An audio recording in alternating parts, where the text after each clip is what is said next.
अस्सलाम वालेकुम, आप देख रहे हैं पीए न्यूज एचडी और मैं हूं आपके होस्ट सादिया बतूल। शामिल करते हैं आज की अहम खबरें। आइस्को रीजन में तूफान और बारिश से मुतअद्दिद फीडर्स मुतासर होने से बिजली की फराहमी मुअत्तल। तर्जुमान आइस्को की जानिब से जारी की गई रिपोर्ट के मुताबिक आइस्को रीजन में तूफान बारिश के बायस मुतअद्दिद फीडर्स पे फॉल्ट और ट्रिपिंग रिपोर्ट हुई है।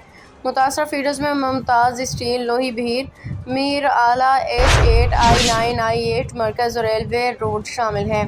रिपोर्ट के मुताबिक Orchard scheme, service road, Chakra सहाम, new race course, range road, Jhangi Golra feeders भी मुतासर हुए। Gulistan colony scheme 3, Shahpur Askari 14 feeder पर भी बिजली की फराहमी मुतासर है। तर्जुमान आइस्क्यू के मुताबिक अटक सर्कल और गर्दनवाह के बिजली फराहम करने वाले 42 फीडर्स पे भी फॉल्ट रिपोर्ट हुआ है। मुतअद्दिद मुकामात पर तूफ़ानी हवाओं के बायस दरख्तों के गिरने से बिजली की तारें टूट गई हैं। ऑपरेशन और कंस्ट्रक्शन की टीमें फील्ड में मौजूद हैं। मुतासरा इलाकों की बिजली की जल्द बहाली के लिए कोशिश हैं।